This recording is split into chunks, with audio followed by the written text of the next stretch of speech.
네, 김용현 전 국방부 장관 변호인단 기자회견을 시작하도록 하겠습니다. 먼저 인사를 드리겠습니다.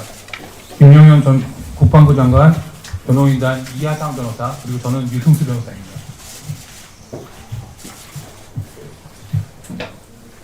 먼저 배포해드린 김용현 전 국방부 장관 기자회견문을 낭독하도록 하겠습니다.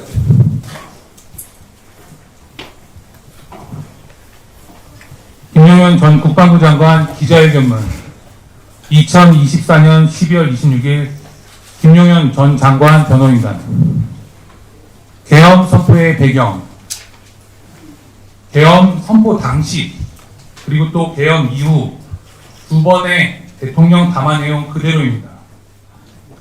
첫 번째, 국회를 이용한 정치 폐악질에 대하여 경종을 울리기 위함입니다. 다수당의 횡포로 당 대표의 형사 책임을 면하고자 방탄 국회를 열고 22차례에 걸쳐 탄핵을 발의하고 급기야 예산을 폐지하여 국정을 없애려는 시도를 해대는 국회를 이용한 정치 폐악질에 대하여 경종을 울리기 위함입니다. 이같이 국정을 마비시키고 식물 대통령으로 만들고자 하는 정당을 국민을 위한 정당이라고 볼 수는 없습니다. 두 번째, 대한민국 선거에 관한 국민적 의혹을 해소하고 규명하기 위함입니다. 대한민국 선거 관리에 대한 국민적 의혹 제기는 어제 오늘의 일이 아닙니다. 이 같은 의혹을 해소하는 것은 정부의 역할이며 무엇보다 선거관리위원회 스스로의 책무입니다.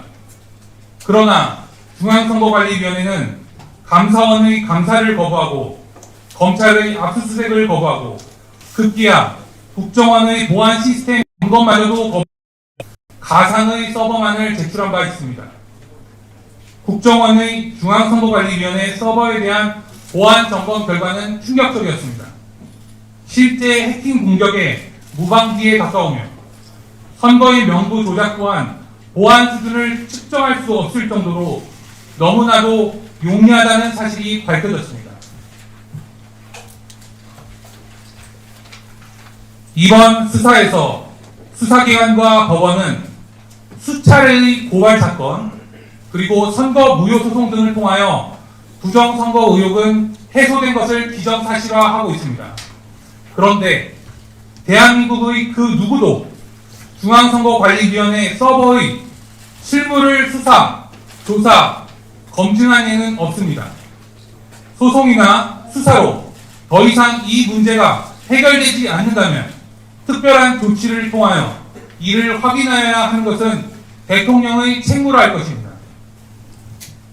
세 번째, 우리 사회 곳곳에 진지를 구축하고 암약하는 종북 주사파, 반국가 세력을 정리하여 자유대한민국을 미래 세대에게 물려주기 위함입니다.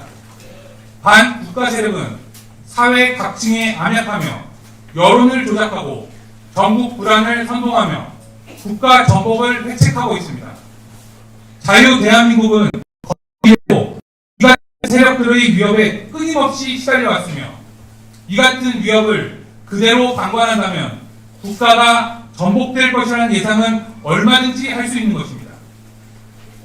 공산주의 허구, 전체주의의 위험은 이미 증명되었음에도 여전히 위험한 허구 이념에 사로잡혀서 자유대한민국까지 전복할 수 있다고 믿고 그것을 시도하는 세력들은 여전히 우리나라 곳곳에 건재합니다. 이들로부터 대한민국을 물려주는 것은 이 시대의 통치권자의 사명입니다. 이어서 비상계엄이 내란에 해당할 수 없다는 점에 대해서 말씀드리겠습니다.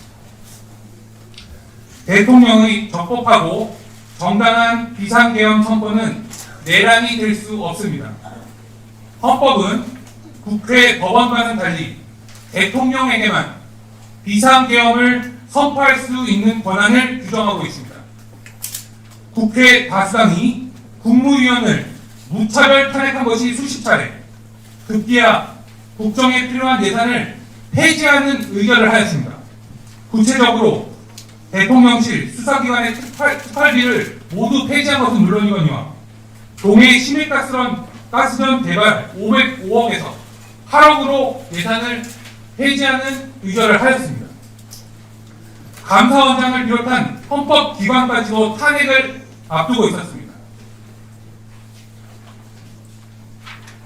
국회를 이용한 정치 세력의 이 같은 반헌법적 의견, 무책임한 선동은 민주주의 근간을 흔들고 국기를 물락해 하는 것이지만 아무도 이를 내란이라고 하지 않았습니다. 반면 대통령이 헌법과 법률이 정한 바에 따라 비상계엄을 선포하였는데 야당을 비롯한 정치권은 이를 두고 내란이라는 선동을 그치지 않고 있습니다. 이 같은 의회 독재 상황에서 또다시 다수결을 앞세워 전체 국민이 선출한 대통령을 아예 끌어내리기 위한 탄핵을 감행하고 있습니다. 지난 정권과 국회를 이용한 정치 세력은 지난 정권에서 수많은 위헌 법률, 위헌 조치 등을 양산하였고 지금은 국무위원 무차별 탄핵, 이재명의 방탄을 위한 입법까지 추진하고 있는 실정입니다. 이 같은 국회를 이용한 정치 세력의 폐악질에 대하여는 단 한 번도 법률의 책임을 물은 예가 없습니다. 그에 따른 비상사태는 지금도 심화되고 있습니다. 이번 비상계엄의 해제 또한 국회 해제 요구에 따라 적법하게 해제한 것은 분명한 사실입니다. 더불어민주당이 탄핵, 예산에 관한 권한은 국회의 정당한 권한이라 주장하면서 헌법상 대통령의 비상계엄권은 내란이라 주장하는 것은 그 자체로 모순된 주장일 뿐만 아니라 늘 그래왔듯 선동을 통하여 국민이 선출한 대통령마저 끌어내리겠다는 중대한 내란 시도가 아닐 수 없습니다. 비상계엄의 비상사태인지 여부는 그에 대한 판단은 전적으로 대통령의 고유 권한입니다. 100번 양보하여 사법통제의 대상이 된다고 보더라도 전체 국민이 투표로 선출한 대통령의 통치권을 존중하여야만 하는 것이 법원의 의무입니다. 외신은 작금의 사태에 대하여 민주주의 작동이라 보도하고 있습니다. 즉, 계엄을 선포하고 계엄 해제 요구를 통하여 계엄 해제된 지금의 상황 전체를 지칭하며 이같이 보도하고 있습니다. 계엄은 경종을 울리는 차원이었으며 사상자가 전혀 없었고 계엄 해제 이후 각 지휘관의 통제하에 질서 있는 철수를 한 것이 명백한 사실입니다. 계엄 그 자체가 내란이라는 주장이 설득력을 잃자 무차별적으로 관련 없는 허위 사실을 더하여 선동하는 세력들의 행태야말로 민주주의 작동을 저해하는 것입니다. 이어서 12월 3일 대통령 계엄 선포를 하게 된 배경에 대해 말씀드리겠습니다. 현 정부 들어서 다수당의 횡포를 앞세워 국정을 마비시키기 위한 탄핵 시도가 22차례 있었습니다. 헌법기관을 탄핵하려는 시도야말로 그에 따른 책임을 부담하여야 함이 마땅함에도 탄핵 시도를 반성하기는커녕 12월 2일 감사원장 탄핵을 발의하였고 12월 4일 해당 탄핵안에 표결을 예정해둔 상태였습니다. 당 대표가 수사를 받는다고 하여 야당이 수사검사를 탄핵하는 것은 수사기관 자체를 없애는 것과 같습니다. 예산에 대한 의결권이 있다고 하여 국정을 마비시키고 행정부를 무력화하기 위하여 예산 폐지 의결을 한 것은 국정을 없애겠다는 것과 같습니다. 이 같은 상황을 비상사태라고 판단하고 국회를 중심으로 비상조치를 행한 것은 대통령의 고유 권한입니다. 만약 이 같은 국정 무력화, 수사 무력화 시도에 대통령이 아무것도 하지 않는다면 그것이야말로 헌법을 수호하는 의무를 저버리는 것입니다. 계엄 선포의 시각은 오후 10시 27분입니다. 수차례 대통령이 밝힌 바와 같이 이번 계엄은 국회의 반헌법적 행태에 대하여 경종을 울리는 것이었습니다. 전면적인 계엄, 실효적인 계엄을 이루고자 하였다면 병력을 사전 투입하고 국회 경내 진입을 완전히 통제하고 새벽에 계엄을 선포하였을 것입니다. 계엄 선포의 시각은 이번 계엄이 본래의 목적과 같이 국회의 경종을 울리고자 한 것이라는 점을 증명하고 실제 국회의 해제 의결 행사를 저해한 바도 없습니다. 당초의 계엄 선포 목적을 달성하기 위한 최소한의 조치만을 행하고 적법하게 해제한 것은 명백한 사실입니다.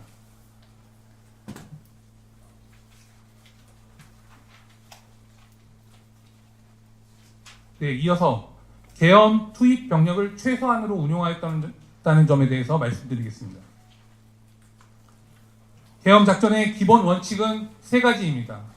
첫 번째, 돌발 상황, 우발적 충돌의 위험을 최소화하기 위하여 간부 중심의 최소한 인원으로 병력을 구성한다는 것입니다.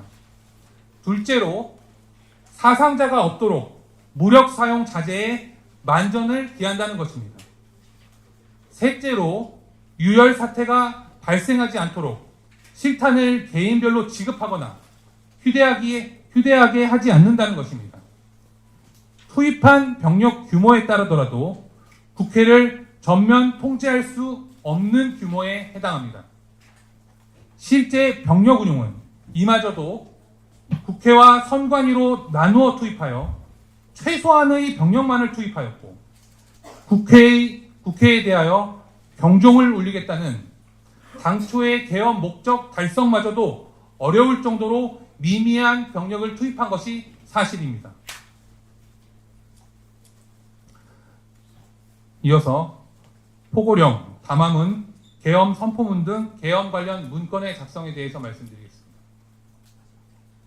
국방부 장관의 지휘에서 김용현 전 장관이 초안을 작성한 사실이 있습니다. 대부분의 내용을 김용현 장관이 작성하였으며 대통령은 이를 검토하고 일부 수정하였습니다. 대통령이 문구 등을 수정한 것 이외에 실제 내용을 수정한 것은 단 하나입니다. 계엄은 일반적으로 국민들에 대한 통행금지 또는 통행 제한을 가하는 것을 내용으로 하는데 장관 작성의 초안에는 이 같은 내용이 포함되어 있었으나 대통령이 국회에 경종을 울리고자 함이라는 본래의 목적대로 계엄은 일반 국민을 향한 것이 아님을 강조하며 국민 생활의 불편, 경제활동 등을 고려하여 이를 삭제 지시하였습니다. 네, 이상으로 김용현 전 국방부 장관 기자회견문 전체 낭독을 마치고요. 이어서 쟁점에 관한 우리 변호인단의 이하상 대표님의 말씀 있겠습니다.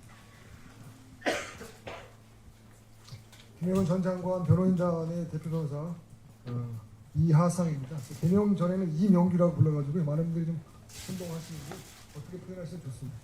일단은 저희가 기자분들의 궁금하신 점이 많을 것 같아서 모든 질문을 다 받는 것을 원칙을 하겠습니다. 질문을 받기 전에 저희들이 그 쟁점별로 정리해서 먼저 항목별로 설명을 올리겠습니다.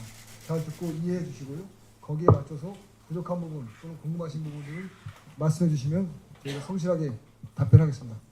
그리고 기자회견의 취지는 검찰과 경찰의 수사 전체를 불법 수사로 규정하고 있습니다. 그래서 수사에 응하지 않고 있고 진술도 거부하고 있습니다.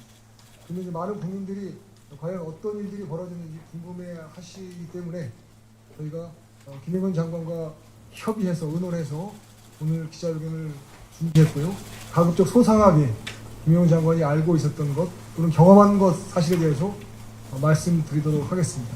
궁금한 점들은 적극적으로 질문해 주시면 답변하겠습니다. 다만 어제 몇몇 언론사들의 출입 관련해서 방송기자협회에 성명서가 있었습니다. 그 성명서는 저희들 마음을 좀 많이 아프게 했습니다. 내란범의 입이라는 표현을 쓰셨더라고요. 그런데 사실은 그 말을 좀 중대한 오류가 있어서 먼저 그 말씀을 짚고 우리 기자분들께 좀 말씀을 드린 다음에 내용을 들어가도록 하겠습니다. 첫 번째 가장 큰 문제는 아직 수사 절차가 진행 중에 있는 김용현 장관 내란범이라고 확정했다는 점입니다.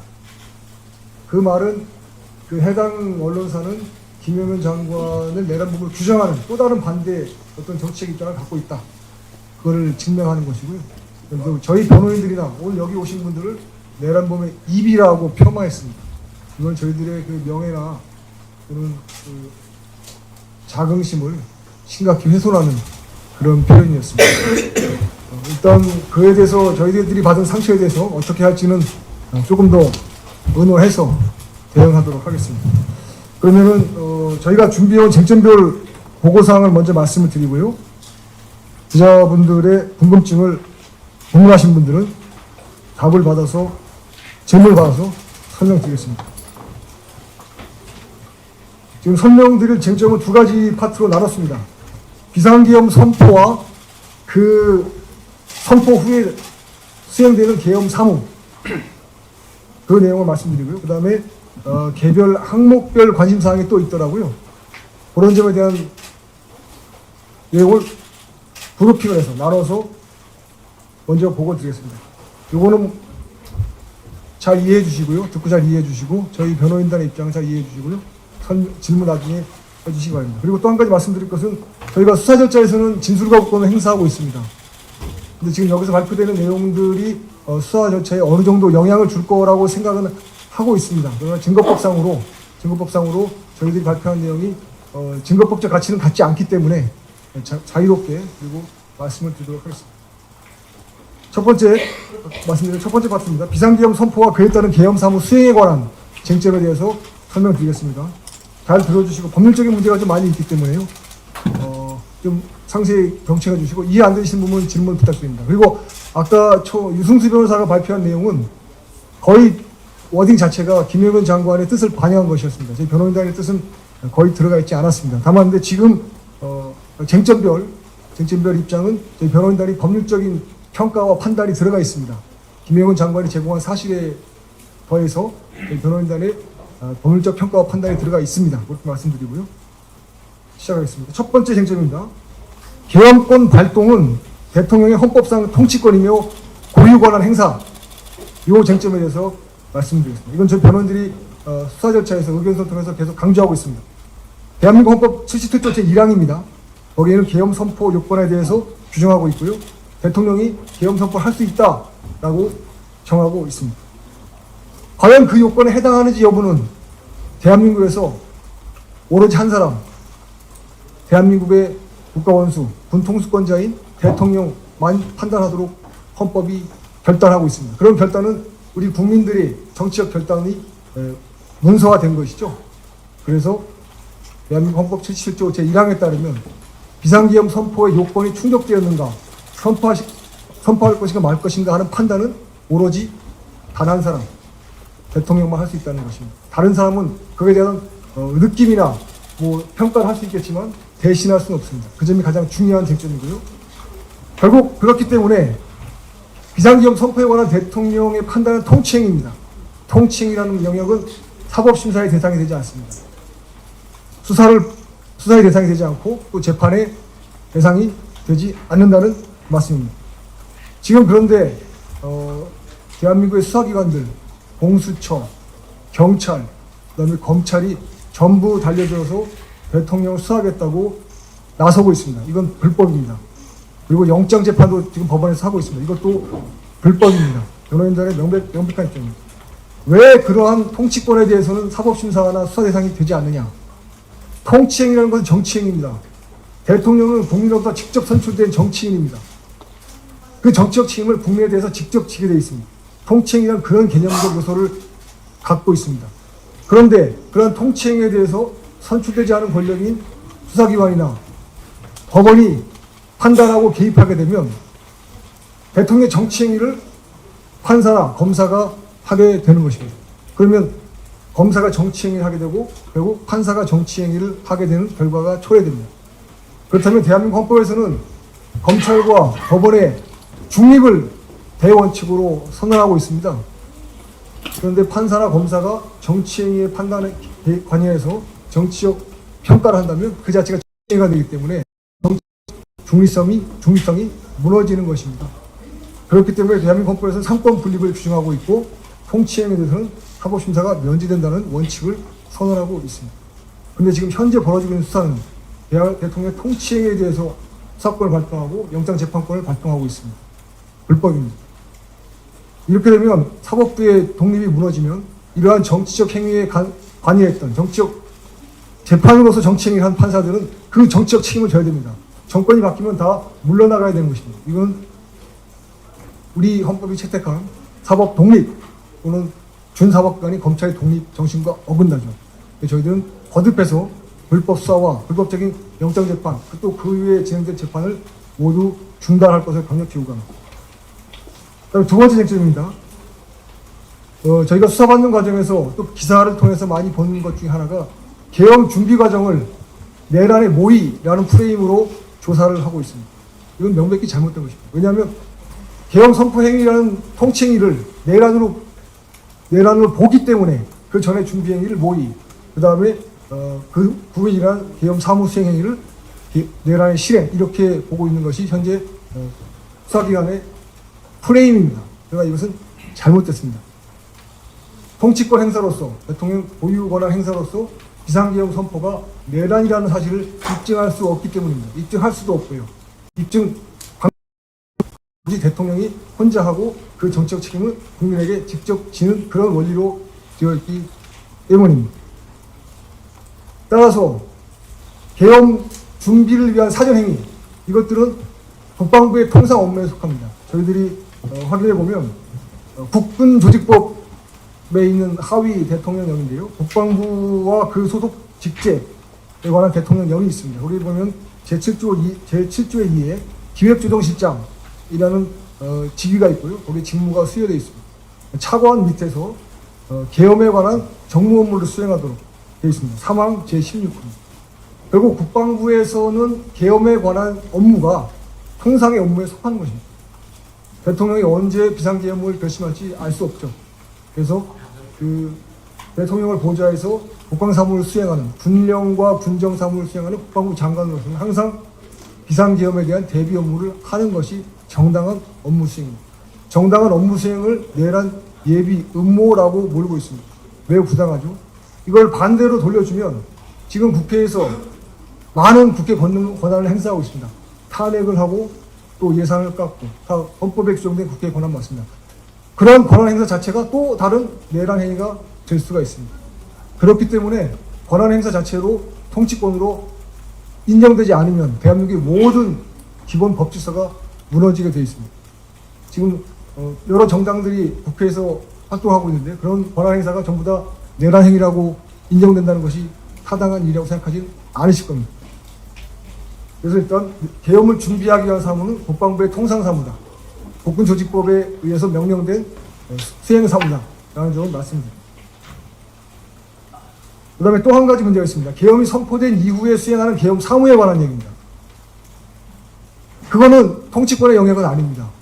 그건 일반 사법심사의 대상이 되는 행정행위의 영역입니다. 그건 맞습니다. 그런데 지금 그걸 섞어서 계엄 선포 행위와 계엄 선포 이후에 국방장관이 수행하는 계엄 사무를 섞어서 마치 무슨 내란 행위인 것처럼 몰고 있습니다. 이거는 옳지 않습니다. 계엄 선포 행위와 그 이후에 수행되는 계엄 사무 수행 이거는 구별됩니다. 다시 말씀드리지만 계엄 선포 행위는 사법심사의 대상이 되지 않습니다. 통치행위입니다. 그러나 그 이후에 수행하는 계엄 사무는 사법심사의 대상이 됩니다. 그거는 단순한 행정행위입니다. 법적으로 책임을 질 수 있습니다. 예컨대 계엄군들이 계엄 사무를 수행하다가 국민의 재산을 손괴했다 또는 국민의 신체에 위해를 가해 상해가 발생했다. 이런 경우에는 계엄군이라 하더라도 당연히 불법 행위 책임을 지는 것입니다. 그 불법 행위에 관련된 사람들은 민사, 형사 책임을 지는 원리입니다. 이 원리를 이해하지 못하고 지금 많은 사람들이 계엄 선포 행위와 계엄 선포 이후에 계엄 사무 수행 행위를 혼동해서 내란이라는 터무니없는 주장을 하고 있습니다. 이에 대해서 저희 변호인들은 적극적으로 탄핵해 나갈 생각입니다. 자, 그러면 김영은 장관은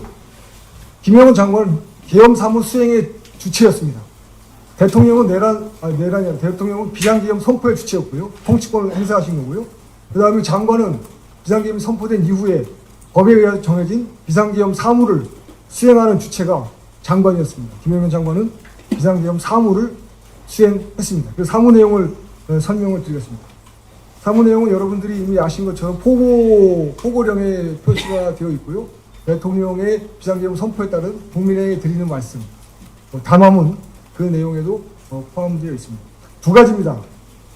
여러 말씀을 다 정리해 두 가지라면, 첫 번째, 정치행위를 금지한다는 거 하나입니다.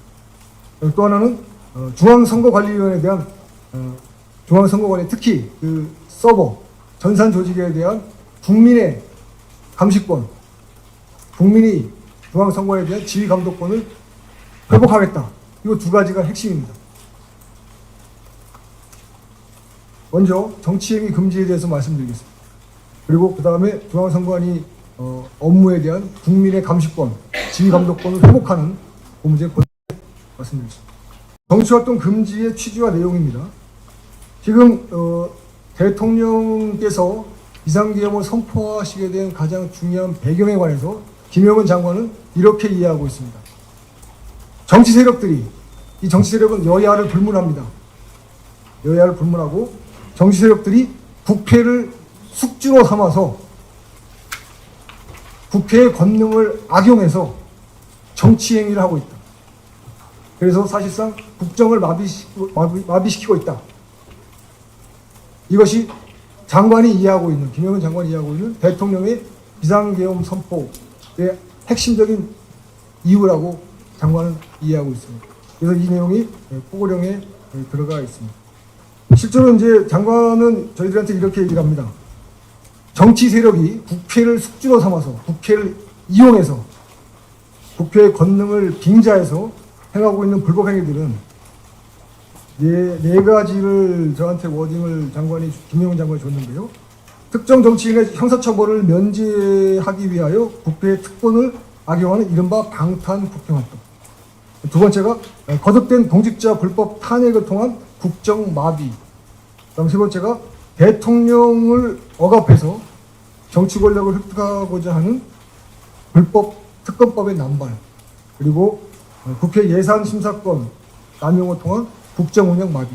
이렇게 네 가지를 장관은 정치활동 정치 세력이 국회를 숙주 삼아서 벌이고 있는 불법 행위의 내용들로 이해를 하고 있습니다. 다만 국회의 입법권 자체는 계엄 통제를 받지 않습니다.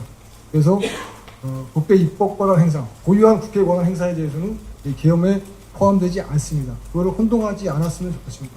그런데 혼동이 생기는 이유가 있습니다. 왜냐하면은 지금 대한민국 국회의원들은 전부 다 정당의 추천을 받아서 국회의원이 되고 있습니다. 그러니까 국회의원이 된 사람들은 국회의원 지위와 정당원의 지위를 동시에 갖고 있습니다. 정당원으로서의 활동은 정치활동이 되고요. 국회의원으로서의 활동은 입법부의 활동이 되는 것입니다. 근데 사실은 이게 섞여 있기 때문에 애매하고요. 이 섞여 있다는 것을 악용해서 정치 세력들이 국회를 숙주 삼아서 불법적 국헌문란 활동을 하고 있다는 것이 장관이 의한 대통령의 판단이었습니다. 그래서 정치활동 금지는 반드시 필요하다. 정치 세력이 더 이상 국회를 숙주로 삼아서 국정을 마비시키는, 국헌을 문란시키는 행위를 못하게 막아야 되겠다라는 것이 정치활동 금지의 핵심 내용이었습니다. 두 번째입니다. 중앙선거관리위원회에 대한 국민감시권, 지휘감독권 회복입니다. 대통령께서 담화문에서 국민에게 드리는 말씀에서 강조하신 것처럼 중앙선관위에 대한 어떠한 사법적 통제나 사법적 심사가 단 한 번도 없었습니다. 단 한 번도 없었습니다.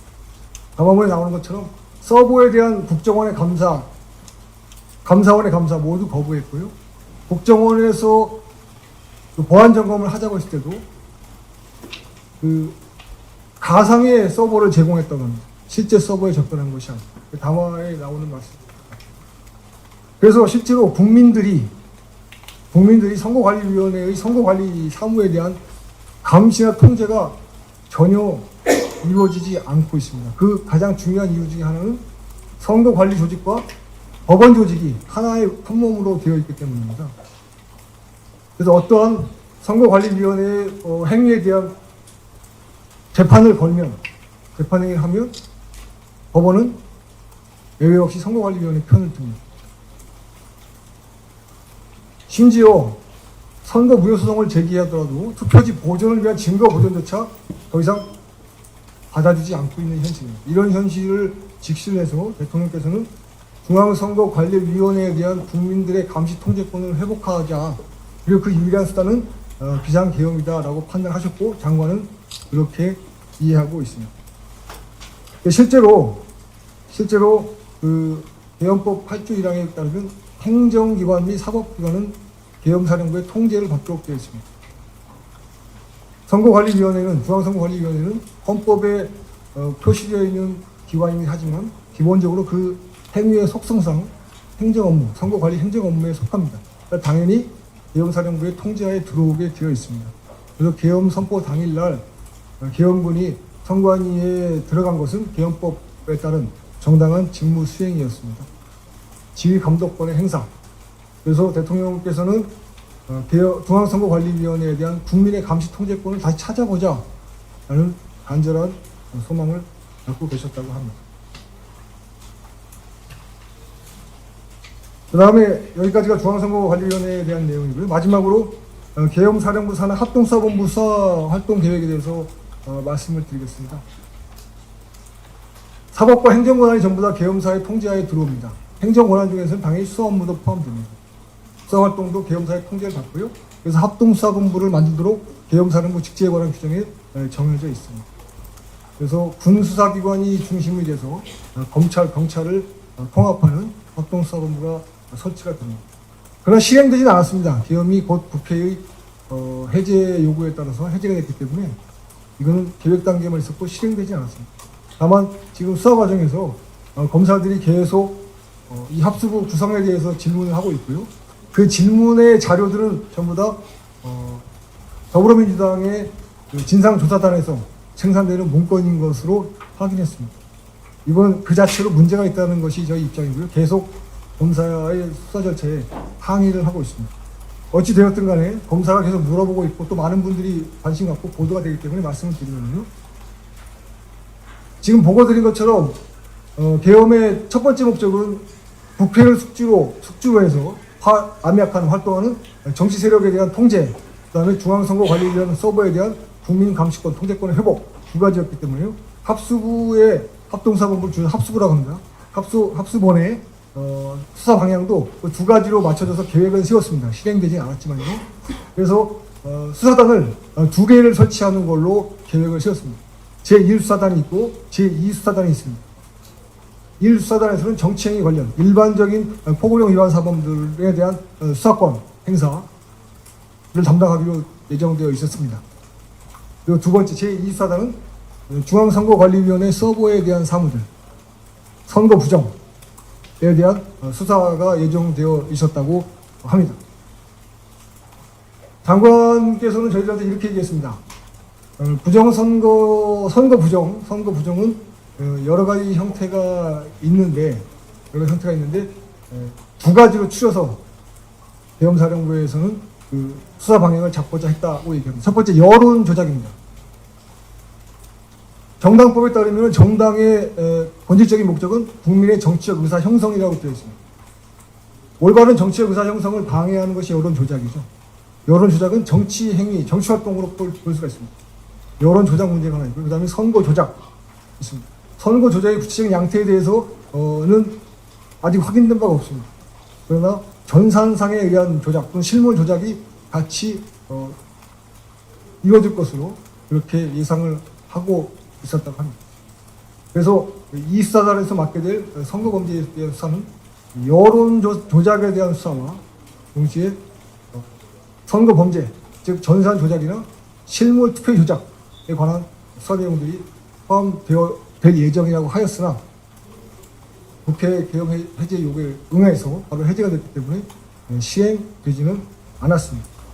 그리고 그 다음에 이제 장관께서는 선거관리위원회에 계엄 투입할 병력 부대로 정보사령부 요원들하고 방첩사령부 요원들을 계획을 했습니다.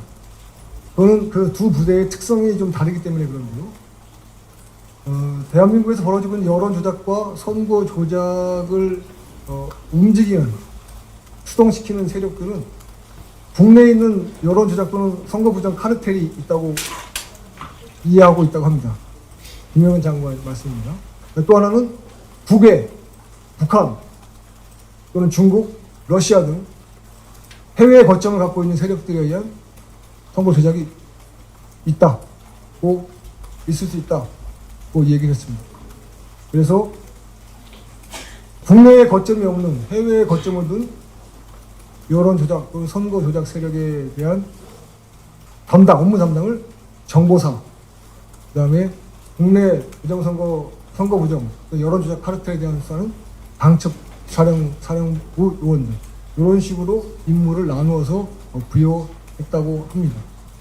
그러나 말씀드린 대로 계엄이 바로 국회 요구에서 해제되었기 때문에 이 수사는 실제로 실행되지는 못했습니다. 아까 다시 말씀드리지만 실행되지 않은 일일 뿐만 아니라 이런 것들은 계엄 사무에 속하는 일이기 때문에 계엄 선포 행위, 대통령의 통치권을 행사하고 계엄 선포 행위는 엄연히 구별되어야 된다는 점을 이해해 주시기 바랍니다. 그것이 이해 안 하고 혼동하면 그것이 바로 국민들을 현혹시키고 국민들을 호도하는 그런 언론이 될 수 있습니다. 그 점에 주의해 주시기 바랍니다. 관심 사항별, 개별 항목별 관심 사항에 대해서 말씀드리겠습니다. 이것만 설명드리고 궁금하시면 질문 받도록 하겠습니다. 세 꼭지를 준비했습니다. 노상원 전 정보사령관 관련 문제, 그 다음에 대통령이 사령관들이나 경찰청장에 대해서 어떤 지시를 했다는 내용, 그리고 세 번째 꼭지가 체포자 명단 및 체포자 운영에 관련된 거, 이렇게 일단 정리했고요. 빠진 것도 있는데 그런 것들은 질문을 받고 답변 드리도록 하겠습니다. 첫 번째입니다. 노상원 전 정보사령관 관련입니다. 노상원 전 정보사령관은 우선 대통령과는 전혀 관련이 없는 사람입니다. 대통령은 전혀 모르는 사람이고요. 김영은 장관이 김영은 장관 육사 3기 후배고 근무 중에 경력이 겹치면서 같이 근무한 적이 몇 번 있었던 사람이라고 합니다. 그리고 비상계엄 선포 전이나 선포 후 계엄 사무 수행에 관해서도 전혀 관련이 없는 인물입니다. 다만 노상원 전 정보사령관은 정보사령관 역임했기 때문에 정보 분야, 즉 해외 정보사령부의 고유 역할이죠. 해외 정보 취득과 취급, 그 다음에 해외에 나가 있는 정보사 요원들, 이른바 블랙 요원이라고 하는 그런 요원들에 대한 관리 업무에 능통한 사람이었습니다. 그래서 그런 분야에 대해서 전직 정보사령관으로서 지득한 경험, 지식 또는 판단에 대한 자문을 구했다고 합니다. 국방부 장관의 자문을 제공하는 역할을 한 것은 맞습니다. 김영은 장관이 노상원 전 정보사령관으로부터 제공받은 자문은 두 가지였다고 합니다. 첫 번째는 2024년 8월이죠. 얼마 안 됐습니다. 8월경에 수사를 통해서 확인된 정보사령부 국무원의 정보사 블랙요원 정보 유출에 관한 사건. 그 사건을 수습을 하는 입장에 있었습니다. 김영은 장관이 9월 6일 날 취임했습니다. 그래서 이 벌어진 사건을 수습해서 정보사령부의 기능을 회복하고 그다음에 훼손된 그 정보 라인을 다시 복구하는 것이 필요했는데 신뢰하고 자문을 받을 만한 사람으로 노상원 전 정보사령관을 선택해서 그에 관한 자문을 드렸습니다. 두 번째는 중앙선거관리위원회 서버에 대한 국외 세력의 간섭 및 개입에 대한 자문을 얻었다고 합니다. 노상원 전 정보사령관이 정보사령관 업무를 하면서 국외 정보 업무를 많이 했기 때문에 해외에 거점을 둔 세력이 국내에 어떤 전산 침입, 특히 선관위를 노리는 활동들이 있었다는 그런 지식과 경험을 갖고 있었다고 합니다. 그래서 그에 관한 자문을 취직했다고 합니다. 그리고 국방부 장관은 법에 의해서 외부인의 자문을 구할 수 있습니다. 특히 법상으로 외부인을 포함한 국무회의를 조직할 수도 있고요. 자문기구로. 또 국무회의에서는 외부인을 불러다가 직접 자문을 받도록 하는 그런 절차도 마련되어 있습니다. 국방부 및 그 소속기관 직제에 관한 내용에 나와 있습니다. 그래서 김영은 장관은 법에 규정된 범위 내에서 노상원 전 정보사령관으로부터 적법한 범위 내에서 자문을 받았다. 그 이상의 관여는 없었습니다. 그리고 노상원 전 정보사령관은 육사 41기로서요.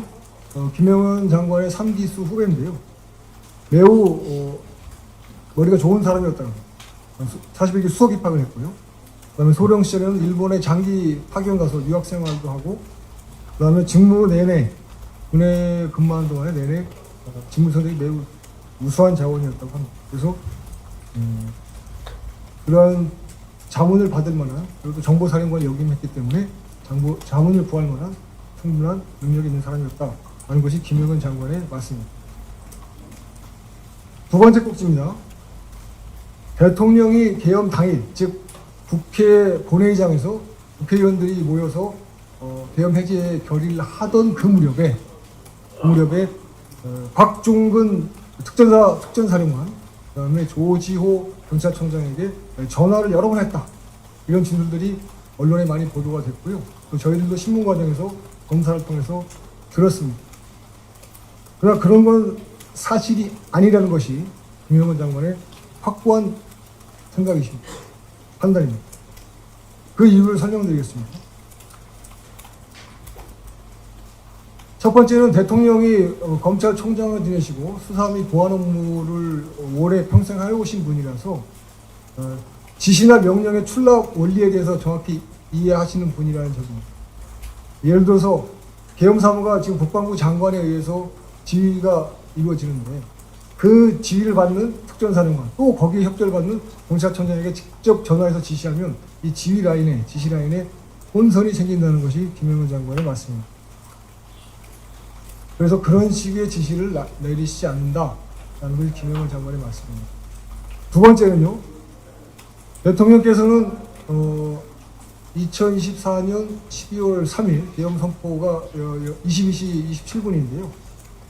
자정 가까울 무렵에 장관에게 이미 국회의원들에 대한 출입을 막거나 의사활동을 막지는 마라 라고 명확히 지시를 했다고 합니다. 그런 지시가 장관에게 내려왔는데, 그 이후에 다시 또 장관의 지휘를 받는 특전사령관이나 경찰청장에게 그에 반하는 지시를 할 수 없다. 이건 대통령이 말하는, 대통령의 지휘라인을, 명령을 출납하는 이런 걸 원리 정확히 알고 계시기 때문에 그런 일은 절대 있을 수 없다라고 김영은 장관이 말씀합니다. 또 한 가지는 잘 아시겠지만 계엄군이 국회의사당에 도착한 시점이 가장 빠른 헬기로 투입된 특임단이었는데요. 23시 48분이었으니까 23시 48분이었기 때문에 병력을 정비해서 국회 본청에 들어가기 위한 시간만 해도 상당히 소요가 됐습니다. 따라서 그 시간상으로 봤을 때도 그런 지시를 할 수 있는 상황이 아니다, 그런 말씀을 드리겠습니다. 그다음에 또 하나, 경찰청장에 대한 지시도 여러 번 나옵니다. 조지호 청장은 특히 6번이나 받았다, 이런 진술이 있는 것으로 언론에 보도가 있습니다. 근데 실제 진술인지는 모르겠습니다. 언론 보도에 따르면 그런 보도가 있었는데요. 경찰청장은 당시에 그 국회의사당 외곽 경호를 담당하고 있었습니다. 경내에는 경찰 병력은 들어와 있지 않았다고 합니다. 따라서 대통령이 경찰청장에게 국회의원들의 어떤 유형력 행사를 지시하는 지시는 사실상 존재할 수 없었다라는 것이 김영은 장관의 이야기입니다.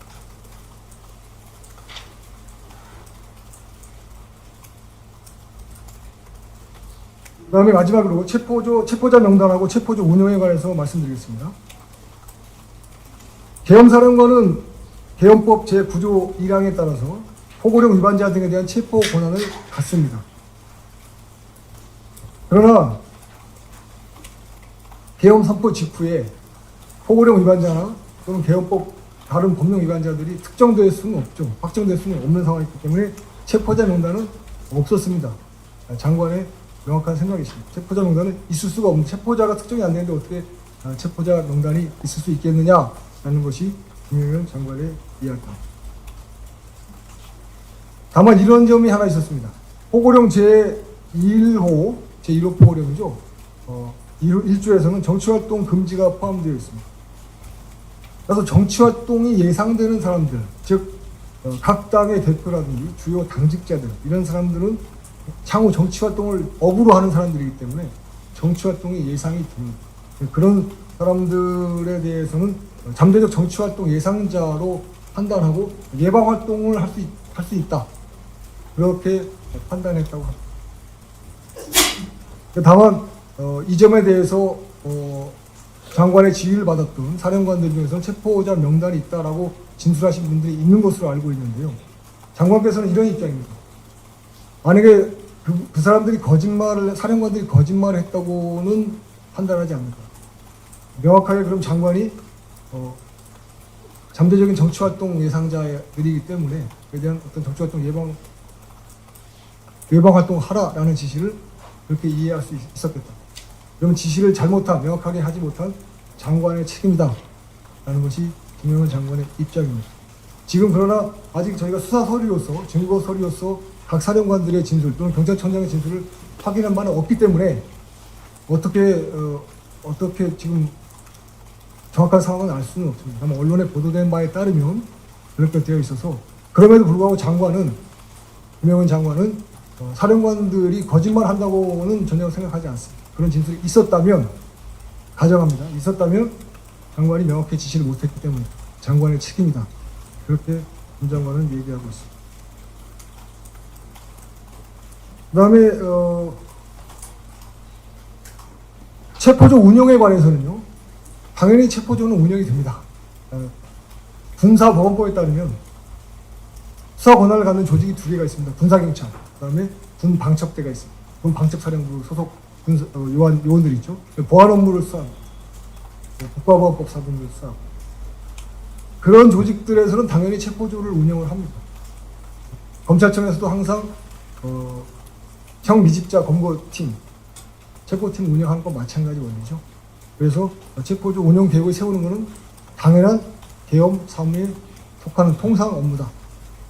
그렇게 말씀드렸습니다. 그래서 근데 이 문제가 체포자 명단이 있고 그 명단에 있는 사람들을 잡기 위해서 체포조가 운영된 것처럼 이렇게 보도가 되고 있어서 그 점은 바로 잡아주시기 바랍니다. 전혀 사실과 다릅니다.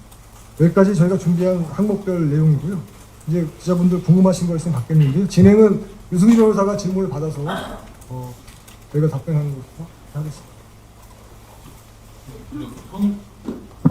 네, 질문하신 기자님들께서 손을 들어주시면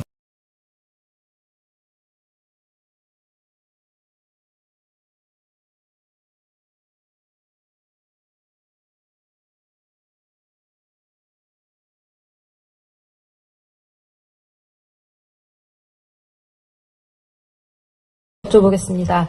먼저 민주당과 국수보는 노상원 전 정보사령관의 수첩을 근거로 해서 윤 대통령과 김 전 장관이 북한의 무력 남침 기획, 즉 계엄 명분 만들기 부풍을 기획했다고 주장하고 있습니다. 이에 대한 사실 확인을 부탁드리고요. 이 부풍 공작이 가능한 일인지 말씀 부탁드립니다. 그리고 두 번째는요. 경찰이 내란죄뿐 아니라 외환죄로까지 몰아가고 있는데 정보사령관의 범죄 혐의가 사실인지 궁금합니다. 이게 또 김용현 전 장관의 지시인지 그리고 윤 대통령의 지시인지 이것도 궁금합니다. 감사합니다. 잠깐만요. 그 질문을 정리를 하면은 부풍 공작이다. 그것이 가능한 일이냐라는 거 하나 하고요. 그다음에 또 하나는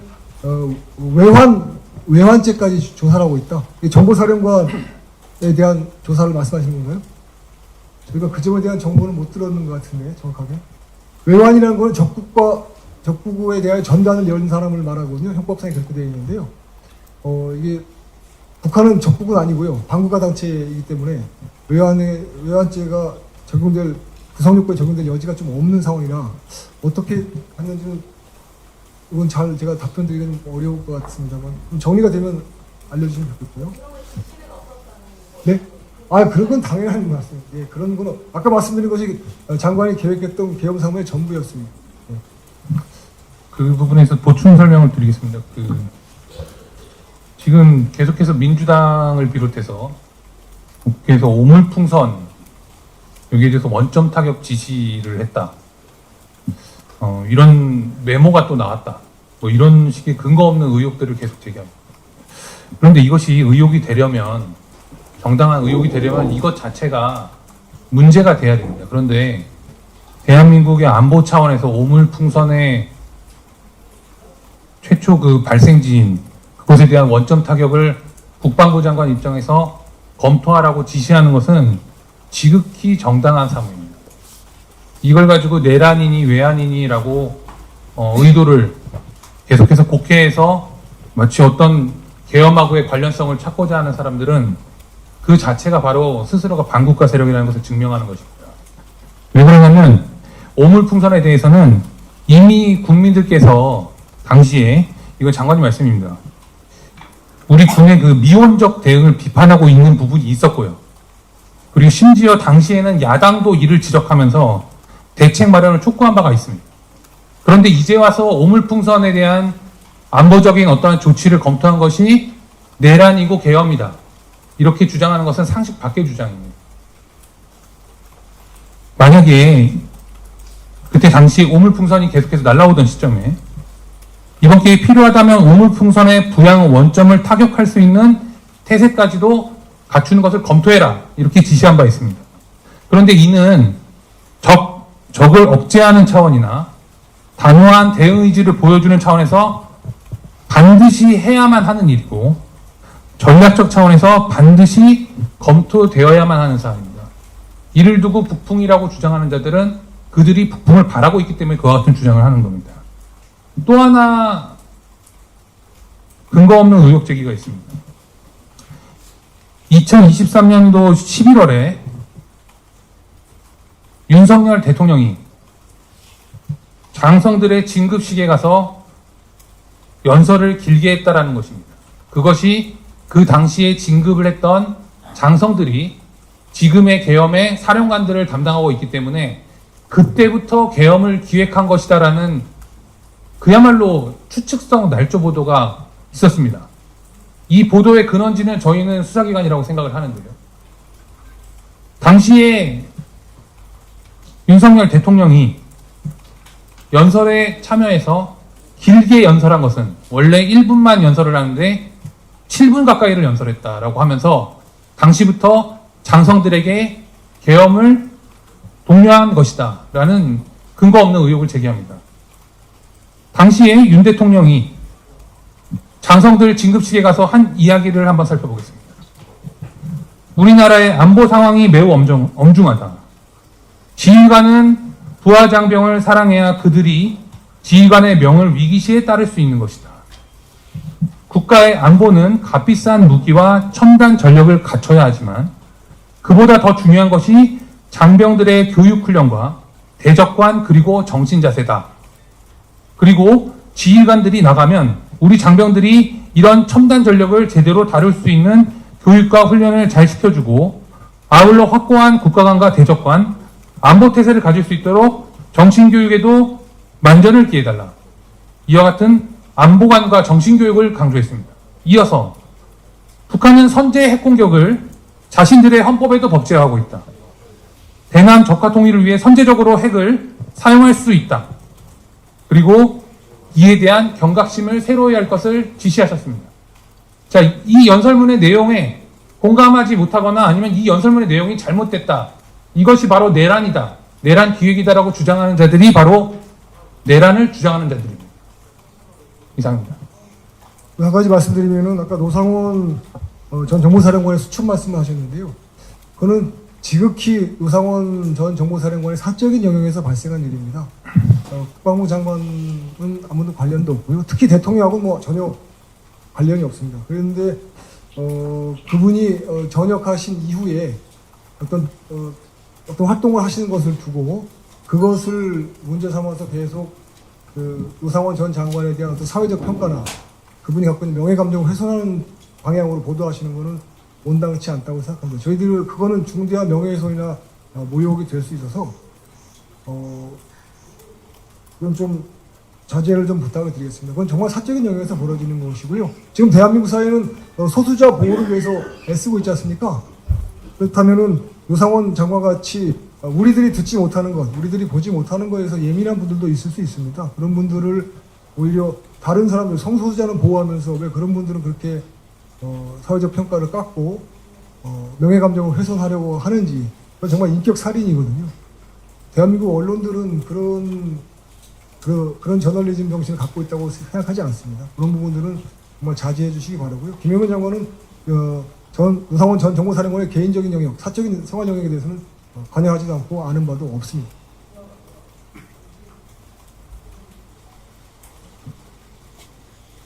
네.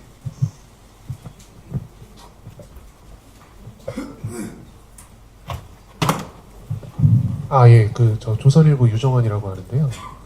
첫 번째로는 이제 장관께서 대통령에게 비상계엄을 건의했다, 이런 보도들도 나오고 있고, 이제 일부에서는 대통령이 이제 올 초 혹은 작년 말부터 사석에서 이제 계엄의 필요성을 언급하셨다, 이런 보도들도 계속 나오고 있는데요.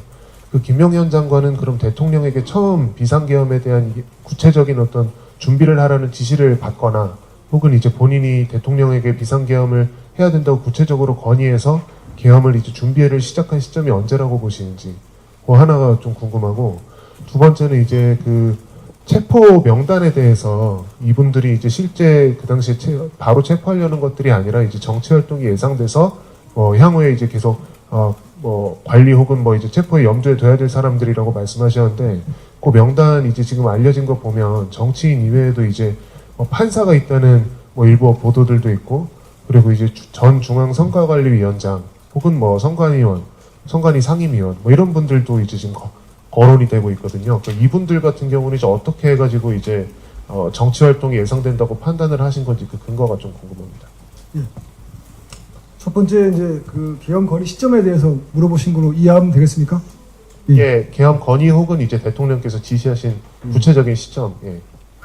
김 장관의 말씀에 따르면 대통령께서는 늘 국가와 국민을 위해서 어떻게 일할 수 있느냐라는 걸 고민했다고 합니다. 왜냐하면 9월 6일 국방부 장관으로 취임하기 전에는 경호처장을 했습니다. 그래서 대통령과 가까이 지내는 시간이 많았다고 하고요. 그리고 대통령하고 이야기할 시간이 많이 있었는데 놀라울 정도로 국민과 국가에 대해서 항상 고민하고 생각했다고 합니다. 지금 여러 가지 대한민국에서 많은 문제가 있지 않습니까? 그런 문제들을 해결하기 위해서 자신이 할 수 있는 것이 무엇인지 늘 경호처장이었던, 그 당시 경호처장이니까요, 김영현 전 장관과 이야기를 했다고 합니다. 여러 가지 문제가 생기는데 그 문제를 해결할 수 있는 옵션들도 있습니다. 저런 문제가 어떻게 해결하면 되겠느냐. 특히 그중에서 정치 세력에 의해서 놀이터가 되어버린, 정치 세력의 놀이터가 되어버린, 어떤 권력투쟁의 놀이터가 되어버린 국회에 관한 문제들, 그 다음에 예산에 관한 문제들, 그렇게 많은 문제들이 있었는데 이걸 해결하기 위한 대통령의 선택, 정책 선택은 무엇이 있겠느냐라는 그런 말씀도 자주 하셨다고 하고요. 그 해결하기 위한 옵션으로서, 선택 방법으로서 계엄이 언급된 것은 그거는 특정하게 시점을 말씀하기는 어렵다고 했습니다. 그럼 비상조치니까요. 헌법에 규정된 비상대권이니까 비상대권을 쓰는 건 정말 비상상황이지 않습니까? 그렇기 때문에 그것에 대한 이야기가 언제 나왔는지는 정확히 특정하지 못하겠는데 최근 들어서 정치 세력이 국회를 어떤 숙주 삼아서 벌이고 있는 여러 가지 국회 권능을 악용한 불법행위들, 이런 행위들이 극심해지면서 고가 넘어서면서 아마 비상대권의 발동을 고려하신 것으로 김영현 장관은 이해하고 있습니다. 그러니까 오래되지는 않았던 것으로 그렇게 김영현 장관은 얘기해 줬습니다. 두 번째 질문은 체포자 명단이 돌고 있는데 그중에 판사도 있고 선거관리위원 퇴직한 사람도 있고 이런 건 어떻게 되느냐라고 말씀하셨는데, 장관의 기본적인 방침은 아까 말씀드린 정치행위가 금지됐기 때문에 당연히 정치를 업으로 하는 사람들은 정치행위 할 수밖에 없지 않습니까? 그런 경우에는 경찰청법이나 관세청 이런 법에 보면은 범죄를 저지를 수 있는 환경에 있는 사람들, 업으로 하는 사람이죠. 밀수를 업으로 하거나 또는 이런 분들은 그 예방 활동을 하도록 규정이 되어 있습니다. 직제가 아예 마련되어 있거든요. 그런 취지로 정치 활동을 업으로 하는 사람들은 당연히 정치 활동을 업으로 해야 되기 때문에 정치 활동 위반이 될 수가 있어서 그분들에 대한 어떤 예방 그런 활동이라고 이해하시면 되고요. 판사의 이름이 있거나 이런 거는 장관은 전혀 모르고 있습니다. 다만 이제 정치 활동 중에는 아까 말씀드린 것처럼 여론 조작이 포함됩니다. 정치라는 것이 대법원 판례에 따르면은 정치 권력 획득을 위한 투쟁 과정이다. 이렇게 대법원에서 판시를 한 바가 있습니다. 정치 권력 획득을 위해서는 사실은 국민의 정치적 의사 형성, 그리고 형성된 정치 의사가 나에게 유리하게 작용해야 될 것을 전제로 하는데요. 여론조사 조작이라는 건 바로 정치 권력을 부당한 방법으로, 부당한 수단으로 획득하는 것을 의도하기 때문에 여론 조작도 역시 정치활동, 금지되는 정치활동에 포함된다. 이렇게 이해하고 있었습니다. 판사 이름 이런 거는 장관은 전혀 모르고요. 선거관리위원은 정치활동 대상자는 아니기 때문에 그건 장관 잘 모르시고 계셨고, 아까 말씀드린 선거관리위원회에 대해서는 선거관리위원회에서 관리한 서버에 대한 국민적 감시권, 통제권을 회복하자 방법이 없기 때문에 비상대법을 통해서 계엄사령부 하에 지휘감독하에 점검해보자 하는 것이 대통령의 생각이었다고 합니다.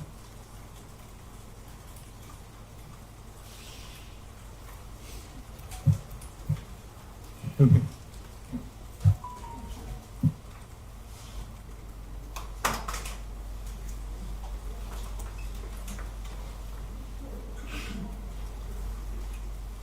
경제 구치행 기자인데요. 아까 이하상 변호사님 말씀하실 때 더불어민주당 진상조사단에서 생성되는 문건을 기반으로 검사들이 수사를 하고 있다. 이 부분이 위법이다라고 하셨는데 그 부분에 대해서 절차적인 위법 가능성 좀 구체적으로 말씀 부탁드립니다. 그래서 그러면 김용현 전 장관은 그 이유 때문에 계속 진술 거부권을 행사하실 계획이신지 이게 첫 번째로 궁금하고요. 두 번째는 이게 윤 대통령 탄핵과도 연결되는 이슈여서 윤석열 변호인단도 소통하시면서 이번 기자회견 준비하시거나 앞으로도 대응하실 계획이신지도 궁금합니다. 첫 번째 질문이 아까 여기 문건. 네, 더불어민주당 문건. 네, 더불어민주당 문건하고 진술거부권을 계속 행사할 것이냐, 그거 하나하고 윤석열 대통령의 변호인단과 소통했느냐, 네, 말씀드리겠습니다. 첫 번째 것인데요. 더불어민주당에서 진상조사 활동을 할 수는 있습니다. 그거는 뭐 정당의 활동이기 때문에 할 수는 있습니다. 다만 그렇게 취득된 정보라는 것은 검증되지 않은 정보지 않습니까? 그럼 그거를 고발장 또는 진정서, 뭐 수사 요청서 형식으로 정식으로 문건을 접수를 해야 됩니다. 그러면 검사는 그걸 받아서 제출자로부터 그 제출 취지를 확인하고 그 정보가 어디서 왔는지 확인한 다음에 그 다음에 객관적인 증거를 갖고 김용현 장관에게 물어보는 것이 절차입니다. 그거는 검찰청 사건사무규칙 또는 검찰청법의 기본 원칙입니다. 그렇지 않으면 어떤 문제가 생기냐면요, 청탁 수사가 가능합니다. 수사권을 갖고 있는 수사기관에 아는 사람이 있어서 나 이런 피해를 당했어, 이렇게 누가 했다고 하더라 라는 말을 듣고 수사를 개시하면 청탁 수사가 됩니다. 국가 공권력이, 공적 자원이 개인적인 요구에 따라서 사용되는, 이거 불법이죠. 명백한 불법입니다. 그런 걸 막기 위해서 항상 고소, 고발 또는 진정, 뭐 수사 요청서 형식으로 접수를 해서 처리해야 되는데, 이번 사건 수사를 보면 검사가 어떤 그런 절차 없이 더불어민주당 진상조사단에서 행사한 문건을 그대로 갖고 와서 그걸 읽어주면서 신문을 합니다. 저는 변호사 형사변론을 오래 해왔지만 그런 건 처음 봤습니다.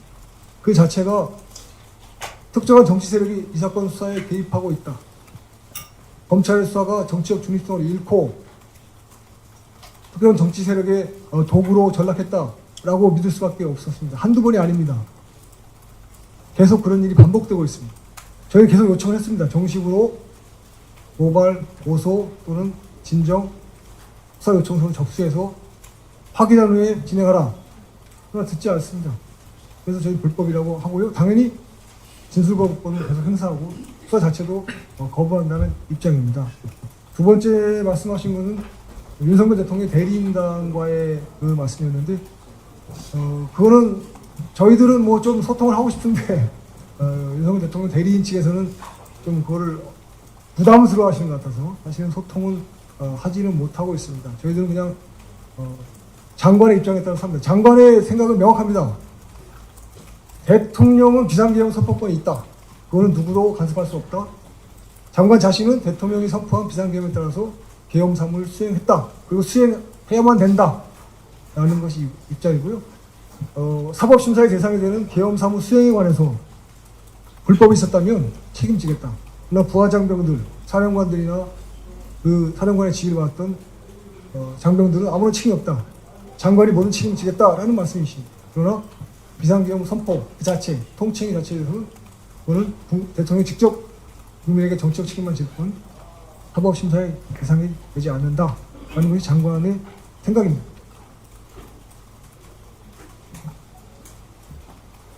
또 다른 질문 있습니다.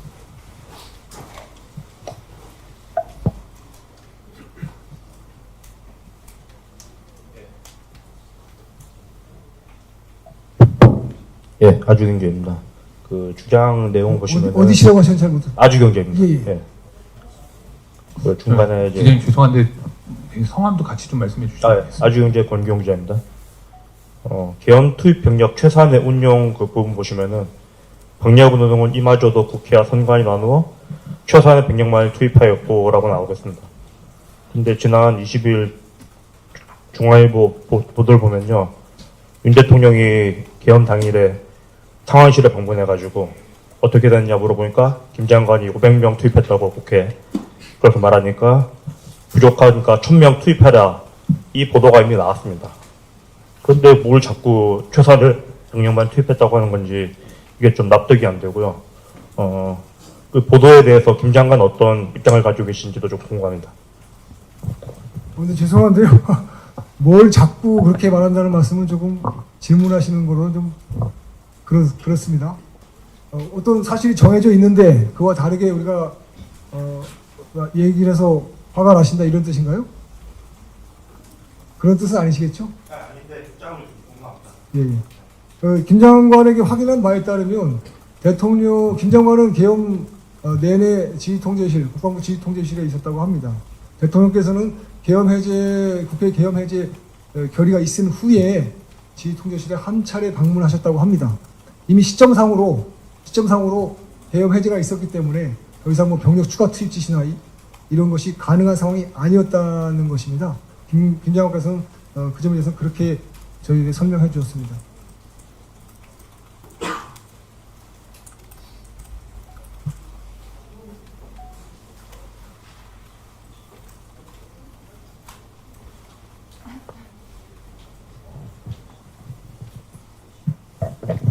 예, 저 스카이데일리 장혜원 기자입니다. 저 여쭤보고 싶은 게 있는데요. 그 노상원 수첩에 대해서 좀 여쭤보고 싶어요. 노상원 수첩의 그 증거 능력, 그 채택 여부 등에 대해서 좀 알고 싶은데, 그 박근혜 국정농단 당시에, 그러니까 국정농단 사건 당시에는 이제 그 안종범 수첩이 그 간접 증거로 대법원에서 채택이 됐는데, 그때 박근혜 대통령의 그 업무에 대해서 이제 일자별로 그것을 기록했다는 것이 채택이 되어서 결론은 이제 그분의 말을 증명할 수 있다는 부분 등에 대해서 얘기가, 그러니까 증거 등이 확인이 됐는데, 지금 노상원 수첩은 단어 위주로만 나열돼 있고, 그것이 누구와 주고받았는지에 대한 내용 등이 전혀 적혀 있지 않은데, 지금 언론이나 아니면 경찰이 이렇게 보도하는 바에 따르면은 누군가 뭐 회의를 한 내용이다, 아니면은 이것을 뭐 안종범 수첩과 같은 스모킹건으로 몰아갈 수 있다는 식의 보도를 하고 있습니다. 이 노상원 수첩에 적힌 내용이 김용현 전 장관님과 어떤 연결고리가 있는지, 그리고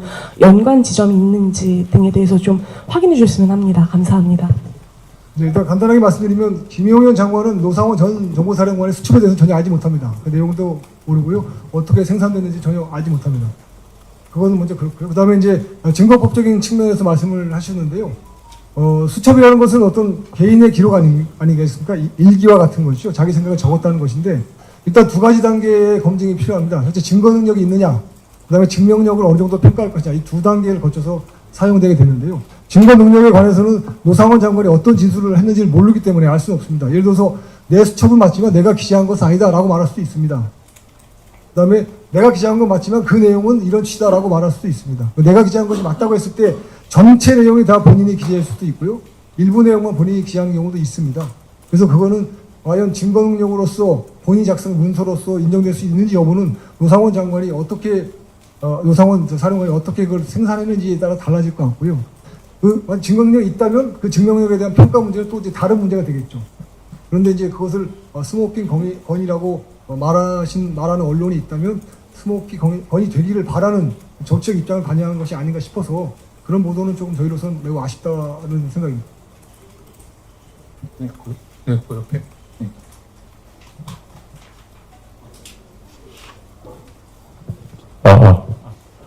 경향신문의 허정무 기자입니다. 두 가지 질문 드리고 싶은데요. 그 야당에서 제기하고 있는 그 북한 공격설, 여기에는 여러 가지가 있는데 그 중에 하나로 예전에 그 북한에서 그 이제 대한민국에서 평양에 무인기를 보내서 삐라를 살포했다 이렇게 주장을 한 적이 있습니다. 여기에 대해서 그때 장관님께서 명확하게 대답을 해주시지 않은 걸로 알고 있는데요. 이 부분에 대한 사실관계가 하나 궁금하고요. 그 다음에 두 번째로 장관님이 이제 그 대통령님께 그 개헌을 건의하는 과정을 거쳤다면은 그 개헌법에 따르면은 국방부 장관이 건의를 할 때는 국무총리를 거치게 되어 있습니다. 그래서 한덕수 국무총리가 이 계획의 중간에 선에 있었는지, 그리고 한덕수 국무총리도 이 계획을 알고 있었다고 봐야 되는지 궁금합니다. 첫 번째 그 야당에서 더불어민주당에서 제기한다는 말씀한다는 북한 공격설, 무인기 사건은 이 개헌하고 관련이 있는가 잘 모르겠습니다. 왜냐하면 저희가 이 문제는 장관한테 따로 확인해보지 않았거든요. 필요하시다면 이건 나중에 확인해서 말씀드리겠는데 개헌 사무하고는 직접 이슈가 안 됐기 때문에 이거는 지금 바로 답변드리기 어려울 것 같아서 나중에 따로 말씀드리겠습니다. 두 번째 말씀은 개헌 건의에 관한 말씀인데 그 개헌법에 따르면은 국방부 장관 또는 행정안전부 장관은 국무총리를 거쳐 대통령에 건의한다 이렇게 규정이 되어 있습니다. 그리고 그날 국무회의가 있었죠. 국무회의가 있었는데 사전에 국무총리에게 먼저 보고를 하고 표현을 드리자면 먼저 보고를 하고 말씀을 드리고 그다음에 대통령에게 건의를 하는 절차를 밟았다고 김 장관이 명확하게 얘기했습니다. 그러니까 뭐 시간적인 이 간격이 얼마나 기냐 짧으냐 문제인데 국무총리는 장관으로부터 먼저 들어서 대통령보다 알았다는 거죠. 거쳐서 갔기 때문에. 그것이 장관의 명확한 설명입니다. 그런데 이제 한 가지 재미삼아 말씀드리자면 검사는 그 부분을 제대로 이해하지 못하고 신문했습니다. 국무총리가 건의해야 되는 거 아니냐 이런 신문했습니다. 그래서 저희가 항의를 했죠. 그 조문을 다시 한번 확인해 보자. 개헌법을 보니까 국방부 장관 또는 행안부 장관은 국무총리를 거쳐 건의한다. 그러니까 건의의 주체가 국방부 장관과 행안부 장관인데 검사가 사실 그런 거 이해하지 못한 상태에서 신문해가지고 저희들이 강력히 항의했던 그런 이슈 중에 하나였습니다. 저 변호사님 죄송한데 추가로 그러면은 언제 건의하셨는지 좀 알 수 있을까요? 구체적인 시점을? 법률상의 건의하고 사실상의 건의가 있을 수 있지 않습니까? 지금 말씀하신 개헌법상의 건의는 국무회의 과정에서 그런 것이고요. 아까 말씀드린 것처럼 대통령이 생각하는 대한민국의 문제, 국회 여러 가지 문제를 해결하기 위한 수단으로서 헌법이 규정한 비상대권을 발동할 것이라는 결심이 쓴 것은 그리고 그 시점에 건의가 이루어졌다고 봐야 되는데 그거는 지금 시점상으로 정확하게 딱 집어서 말하기 좀 어렵습니다. 조금 이해해 주시기 바랍니다. 네, 저 니케이 공원원 기자라고 합니다.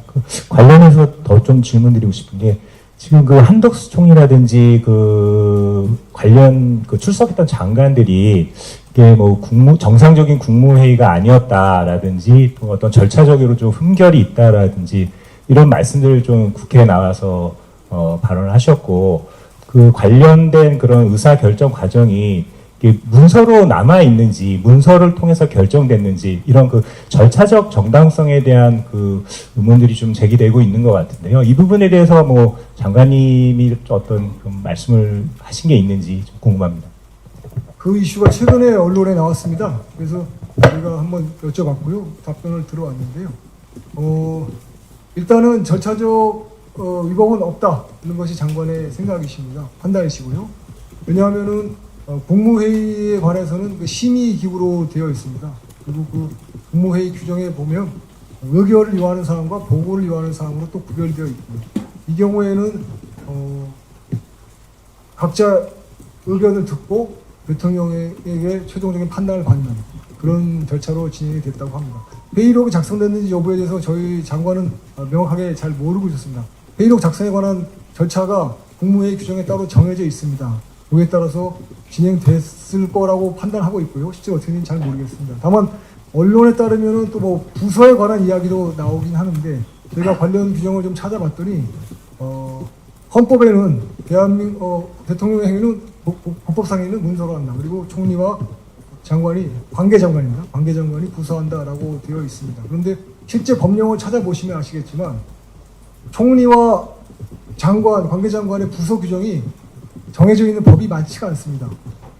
법률 등 공표에 관한 법률에는 명확하게 총리와 관계장관의 부서가 딱 명시되어 있습니다. 그 다음에 남북관계 관련 법에도 역시 합의서 등의 총리와 관계장관의 부서 규정이 명확히 명시되어 있는데 계엄법에는 그런 명시 규정이 없습니다. 계엄명령을 발령할 때 총리와 관계장관의 부서가 필요하다는 규정은 따로 없습니다. 그래서 법리상으로 부서가 없었다고 해서 없었다고 가정했을 때 그것이 효력에 영향을 주는지에 대해서는 저희들로서는 문제 없다 그런 입장이고요.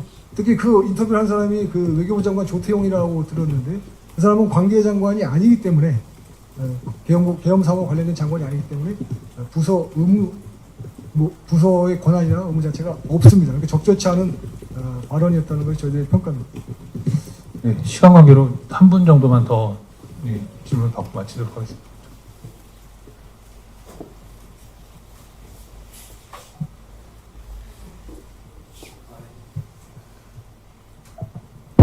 네, 저희 정경훈 기자입니다. 지금 이제 다른 분들은 다들 팩트체크 쪽 위주로 하시는데 저는 좀 다른 걸 좀 여쭤보고 싶습니다. 이미 답변이 나왔을 수도 있는데 지금 현재까지 이제 지금 계엄 관련돼서 그 이후에 여러 가지 조치들에 대한 보도들을 보면 아까 지금 변호사님들께서 지적하신 것처럼 팩트체크가 완벽하게 되지 않은 보도들이 굉장히 많이 나오고 있거든요. 특히 이제 여기에 대해서 특히 김 장관님에 대해 가지고도 이런저런 말들이 많은데 혹시 여기에 대해서 현재 장관님께서 느끼신 심정 같은 거 전달이 가능하실까요? 어떻게 느끼시는지 좀 궁금합니다. 일단 저희가 최초의 입장문을 낼 때부터 언론에 계시는 기자분들께 부탁을 드렸습니다. 장관과 변호인들의 명예를 훼손하는 보도는 저희들이 대응하겠다라고 말씀을 드렸고요. 실제로 지금 계속 진행되는 과정에서 그런 관련 기사가 나가면 바로바로 즉시 저희들이 법적 대응을 하고 있습니다. 하고 있어서 김 장관께서는 본인에 대한 것에 대해서는 크게 염려는 없으시나 다만 군대 후배이기도 하고 아까 자문을 구했던 노상원 전 사령관의 정보사령관에 대해서 그분이 전역한 이후에 한 어떤 개인 활동을 두고 노상원 전 사령관에 대한 어떤 사회적 평가, 명예 감정을 훼손할 만한 보도가 계속 쏟아지는 것에 대해서는 가슴 아파하고 있습니다. 이쪽 변호인들이 노상원 전 사령관의 변호인께서 적절한 대응 조치가 필요하다는 게 저희 생각이고요. 기회가 되면 말씀을 한번 드려보겠습니다. 마지막으로 제가 보충해서 그 부분 말씀드리면요. 지금 여러 진술들이 나왔다고 이제 언론에 보도가 되고 있습니다. 그런데 이제 저희는 그 진술의 출처가 당연히 그분들이 대부분 지금 수사를 받고 있기 때문에 그 진술의 출처는 수사기관일 거라고 저희도 추측을 합니다. 네, 그런데 저희가 신문을 받아본 바에 따르더라도 수사기관의 수사기관에서의 진술이나 아니면은 그 진술의 참 의미나 이런 것들에 대해서는 많은 해석의 여지가 있습니다, 사실. 그런데 수사기관에서 그 진술의 일부 내용이나 아니면은 그 내용의 의도를 왜곡해서 언론에 흘렸을 가능성도 있다라고 생각을 합니다. 그렇기 때문에 저희 그 장관님의 기본적인 생각은 그런 부분들이 나온다 하더라도 그 부하 장병들 아니면 또 휘하의 사령관들하고의 어떠한 진실 논쟁을 하는 것을 원하지 않으십니다. 왜냐하면 그러한 내용의 맥락에는 사령관들의 그 진술의 내용의 맥락을 살피면 충분히 그렇게 이야기한 부분이 분명히 설명이 있을 것이다라고 저희도 생각하고 있고요. 그리고 또 어쨌든 부하장병들에 대해서는 사령관들을 포함해서 부하장병들에 대해서는 그렇게 이해하는 것이 충분히 이해가 되고 모든 부하장병들은 정당한 계엄 사무를 수행했을 뿐 명을 내린 것에 대해서 만약에 책임을 진다면 스스로 지겠다라는 입장은 체포 당시부터 지금까지 계속돼서 일관된 입장이십니다. 이 부분은 명확히 말씀드릴 수 있습니다. 네, 마지막으로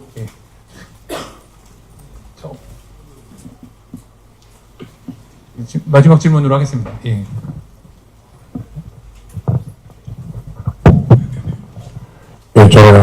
저는 선관위 서버과 국민운동 본부에서 나온 공부 담당하는 김중배입니다. 저 포괄적으로 물어보겠습니다. 기자분들은 뭐 기사 쓰려고 그렇게 하는 건데, 제가 생각하기에는 대통령은 헌법이 정한 고유 권한으로 계엄을 선포했고, 그리고 또 계엄을 선포한 이후에 계엄 사무는 뭐 김영현 장관님께서 쭉 시행을 해왔는데, 헌재에서 인용이 되거나 각하가 되면, 만약에 각하가 된다고 하면 계엄이 먼저 상위법이고 그 뒤에 시행된 계엄 사무는 원천 무효가 되는 게 아닌가. 원천 무효가 된다고 하면 탄핵된 사람이나 구속된 사람, 직무정지된 사람, 군 지휘부, 경찰 수뇌부 이런 사람들 모든 사람이 원천 무효가 됐기 때문에 다 자유인으로 다 석방이 돼야 되는 게 아닌가. 그렇다고 하면 그것이 김영현 장관이 어떤 그 부분에 대해서 생각을 좀, 지금 계엄이 선포되니까 내란죄라는 거로 지금 프레임을 씌우고 확정적인 생각 갖고 전광석화처럼 막 하이나 때처럼 이렇게 덤벼들어서 그렇게 하는데, 이게 각하가 됐을 경우 헌재에서 원천 무효가 되면 그 부분이 속전속결로 빨리 처리해서 그분들의 명예도 회복시켜주는 어떤 보관은 있는가, 장관님께서 그 부분을 여쭤보겠습니다. 일단 지금 말씀해 주시는 부분은 저희가 사실 확인을 해야 될 부분은 아닌 것 같고, 말씀하시는 취지는 저희가 잘 이해를 하겠습니다. 예. 그래서 말씀 주장이라고 저희가 좀 이해를 해야 될 것 같고요. 마지막으로 저기 마지막 한 분 하고 마치도록 하겠습니다. 그 앞에 바로 그 앞에. 아니 아까 하셨지 않습니까? 앞에 분들 마지막으로. 네, 하십시오. 예, 감사합니다. 뉴델리 조문정입니다. 예, 지금 상황이 박근혜 대통령 탄핵 당시, 그리고 문재인 정부 당시의 적폐몰이 광풍과 좀 비슷하다는 그런 의견들이 많이 나오고 있는데요. 변호인단은 이를 어떻게 보시는지 궁금합니다. 그리고 두 번째로는 좀 기자회견에는 안 맞는 질문이라고 볼 수 있을 것 같긴 한데요. 수사에 영향이 있을 수밖에 없어서 질문드리겠습니다. 이번 사태에 중국이 적극 개입하고 있는 정황이 많이 발견되고 보도되고 있는데요. 이에 대한 변호인단의 대책이 있으신지 궁금합니다.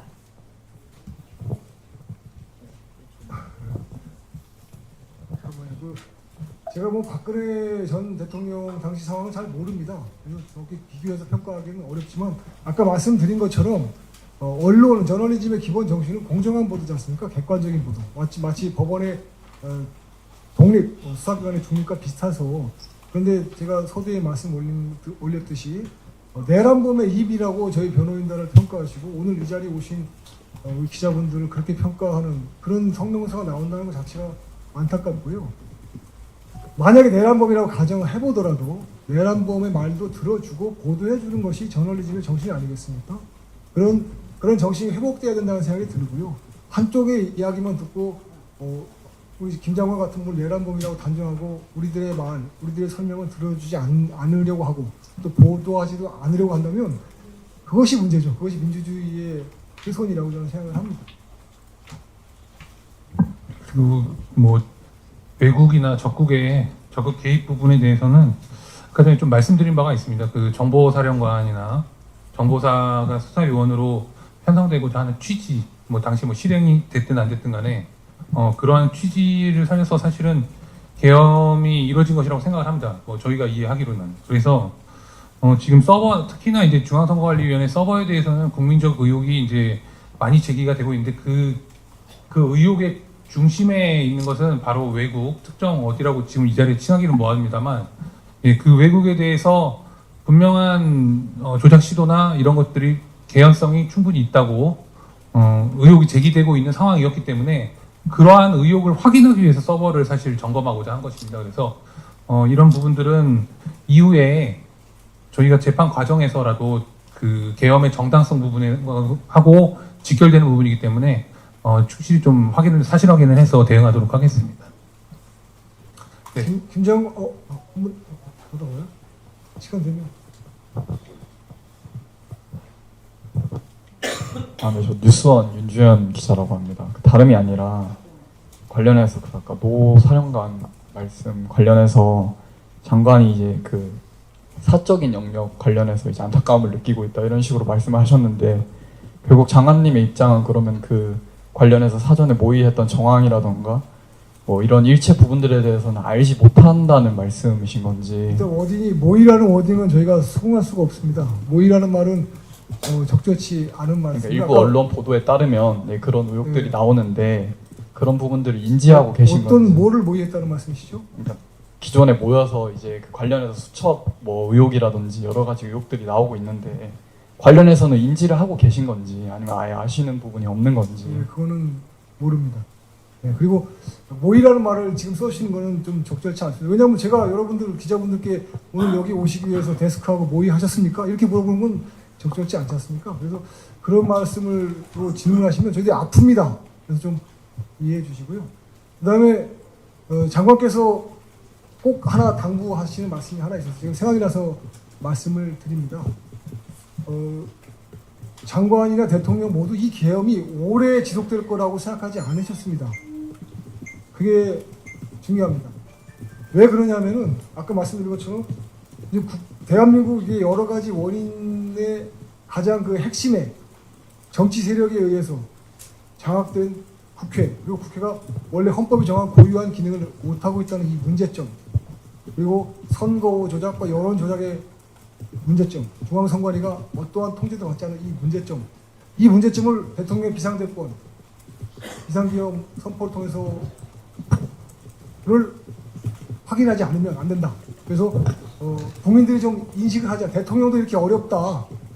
대통령이 국가 원수이고 국권 최고 통수권자이지만 중앙선관위 서버 한 번 국민의 감시를 받지 못하게 하고 있는 상황이다. 이런 안타까움에서 그리고 정치 세력에 의해서 국회가 그들의 놀이터가 됐다는 이런 사실들을 국민들이 깨닫게 하고 인식하게 하기 위해서 대통령은 자신에게 주어진 헌법상의 권한, 대통령만 쓸 수 있는 헌법상의 권한, 비상대권을 사용했다고 합니다. 그래서 뭐 계엄을 장기간으로 끌어서 어떤 계엄 정국을 유도하거나 또는 국회의 권능을 제압하거나 이런 생각은 그건 법률상 가능하지도 않고요. 전혀 그런 의도가 없었다고. 그래서 실제로 많은 국민들이 선거, 부정선거, 여론조작 문제에서 인식하게 되시고 또 정치 세력에 의해서 놀이터가 된 국회의 문제점도 인식하게 되었다. 장관은 그 정도가 이 계엄의 성과다 이렇게 평가하고 있다고 합니다. 네.